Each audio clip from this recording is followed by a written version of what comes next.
Sebelum melanjutkan, jangan lupa subscribe dulu. Terima kasih. Bab 65, kembali ke kota kerajaan. Siapa sebenarnya kamu? Wugan ketakutan saat dia melihat Huang Xiaolong mendekat dan dia melontarkan pertanyaan itu. Siapa aku tidaklah penting, kata Huang Xiaolong sambil terus berjalan mendekat, menekan pria itu saat ia melangkah maju dengan ekspresi acuh tak acuh. Menurut pendapat Huang Xiaolong, siapa dia sebenarnya tidaklah penting karena ia dan orang ini tidak akan bertemu lagi. Wugan mendeteksi adanya niat membunuh dalam kata-kata Huang Xiaolong dan Wugan tiba-tiba berbalik dan tubuhnya berubah seperti angin, melarikan diri menuju pintu masuk terowongan gua. Namun, saat dia baru saja sampai di sana, ada sosok yang menghalangi jalannya. Di depannya, aura ganas melesat ke arah Wugan, membuatnya mundur ketakutan.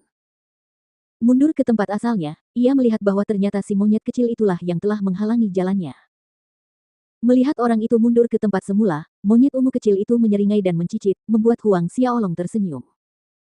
Murid lembah 9 Phoenix ini mungkin tidak mengerti apa yang dikatakan monyet kecil itu, tetapi Huang Xiaolong mengerti. Si kecil pada dasarnya berkata jika kau ingin lari, kau harus bertanya terlebih dahulu, aku, cakar ayah monyetmu terlebih dahulu.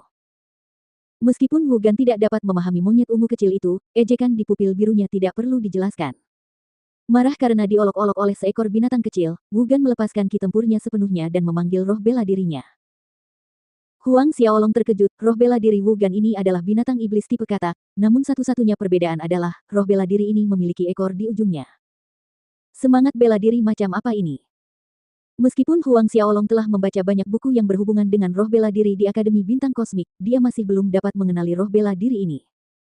Namun, di dunia roh bela diri ada dalam bentuk yang tak terhitung jumlahnya dan ada juga banyak roh bela diri yang bervariasi sehingga bahkan seorang prajurit tingkat Sein yang memiliki rentang hidup 1000 tahun belum tentu dapat mengetahuinya. Setelah memanggil roh bela dirinya, Wugan tiba-tiba mengayunkan pedangnya ke arah monyet ungu kecil itu. Matahari terbenam di sungai panjang. Sinar pedang melesat maju seakan-akan tenggelam ke dalam tanah dan, meski sinar pedang itu tampak lembut, sinar itu mengandung aura pembunuh yang tak berujung. Ketika monyet ungu kecil itu melihat serangan itu, ia menyeringai dan, alih-alih mundur, ia melompat maju dan kedua cakarnya yang tajam menyerang. Jejak cakar saling tumpang tindih dan ruang berfluktuasi. Huang Xiaolong berdiri di sana, dia tidak punya keinginan untuk ikut bertarung. Dia bisa melihat bahwa murid lembah 9 Phoenix belum naik ke Ordo ke-7, karena dia belum naik ke prajurit Ordo ke-7, maka si kecil bisa mengatasinya sendiri. Dan terbukti benar ketika beberapa saat kemudian, cakar monyet ungu kecil itu membelah dada Wugan menjadi pita-pita, darah muncrat keluar seketika. Melihat bekas cakaran di dadanya, Wugan terkejut dan marah di saat yang bersamaan. Tanpa membuang waktu, monyet ungu kecil itu bergegas lagi. Hewan, kau mencari kematian. Wugan mengayunkan pedangnya dengan marah dan sinar pedang itu tampak seperti matahari yang berputar, bersinar terang dan memaksa monyet ungu kecil itu mundur selangkah.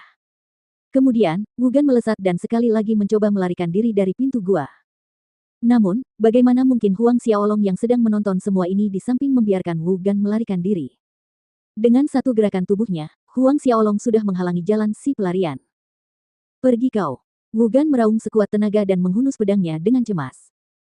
Huang Xiaolong menatap dingin ke arah pihak lain dan pedang Asura muncul di telapak tangannya saat suaranya yang sedingin es terdengar, air mata Asura. Dia melompat dan pedang itu menebas ke bawah. Di depan mata Wugan yang ketakutan dan panik, banyak sekali sinar bilah pedang muncul dan berubah menjadi hujan badai yang dahsyat dan menggelegar, membentang selebar 60 meter dan menyelimuti dirinya. Huang Xiaolong mendarat kembali ke tanah dan mengambil pedang Asura ke tangannya. Sinar cahaya bilah pedang menghilang dan begitu pula badai petir yang dahsyat. Wugan jatuh ke lantai, matanya masih menunjukkan emosi seperti ketakutan, keputusasaan, dan kekecewaan. Dari kepala sampai kaki, Wugan dipenuhi lubang berisi darah, yang tampak seperti ditembus oleh tetesan hujan yang deras. Ditembus oleh lebih dari 100 lubang, itu adalah cara kematian yang mengerikan. Di tanah, dari tubuh Wugan tiba-tiba terdengar teriakan Asura, yang hanya berlangsung sesaat sebelum menghilang. Melihat ekspresi ketakutan, keputusasaan, dan kecemasan lawannya, suara dingin Huang Xiaolong terdengar, memang, rasa buah saiket cukup enak, sayang sekali kau tidak punya kesempatan untuk mencicipinya. Wugan berhenti bergerak. Sebenarnya, meskipun mereka berdua tidak berencana membungkamnya, dia tetap tidak akan membiarkan mereka meninggalkan tempat itu hidup-hidup. Sebagaimana dikatakan kedua pemuda tadi, pohon sikas yang berada di bawah tanah merupakan rahasia yang tidak boleh dibiarkan bocor. Meskipun buah sikas tidak ada bandingannya dengan buah yang telah diambil Huang Xiaolong bertahun-tahun sebelumnya, ini tetap saja merupakan pohon sikas yang dapat menghasilkan lebih dari 100 buah sikas setiap tahun. Hal ini membuat nilai pohon sikas ini jauh lebih tinggi daripada buah yang. Dengan pohon sikas ini, di masa depan, Huang Xiaolong bisa kembali ke sini untuk bercocok tanam 2 bulan setiap tahun. Yang lebih penting, dengan buah sikas ini, orang tuanya, Huang Peng dan Su Yan, memiliki kemungkinan untuk maju lebih jauh dalam budidaya mereka. Selain itu, semangat bela diri adik perempuannya, Huang Min, akan segera bangkit dan buah sikas ini dapat membantu untuk meletakkan dasar yang lebih baik baginya.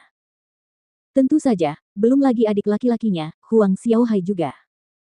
Beberapa saat kemudian, Huang Xiaolong membersihkan area tersebut dan menangani mayat-mayat itu. Pada 2 mayat itu, dia menemukan beberapa koin emas, betel kidan, dan sebuah buku berjudul Cermin Harta Karun. Saat membolak-balik buku tersebut, Huang Xiaolong menemukan bahwa itu bukanlah teknik kultivasi atau manual keterampilan bertarung, tetapi sebuah buku yang memperkenalkan berbagai harta karun langka dan menakjubkan di dunia, tempat-tempat di mana harta karun itu bisa tumbuh, kegunaan dan manfaatnya. Tentu saja, buku tersebut hanya memperkenalkan dan menyebutkan kemungkinan tempat-tempat di mana harta karun langka ini dapat ditemukan, tetapi itu hanyalah kemungkinan. Tetap saja, orang-orang harus benar-benar pergi dan mencarinya. Setelah mengurus kedua mayat itu, Xiaolong memetik semua buah sikas dari pohon itu dan meletakkannya di cincin Asura sebelum meninggalkan gua bawah tanah bersama monyet ungu kecil itu dan menjelajah lebih jauh ke dalam hutan bulan perak. Lebih dari sebulan telah berlalu sejak insiden gua bawah tanah. Di suatu tempat di hutan Silvermoon dekat sebuah danau. Air danau yang hijau membuat orang merasa rileks dan ada seorang anak laki-laki telanjang yang berenang di dalamnya. Anak laki-laki itu, tentu saja, adalah Huang Xiaolong. Meski baru berusia 10 tahun, tubuhnya sudah proporsional dan berotot. Dan dalam 4 bulan ini, ia telah tumbuh lebih tinggi lagi, tingginya sedikit di atas 5 kaki.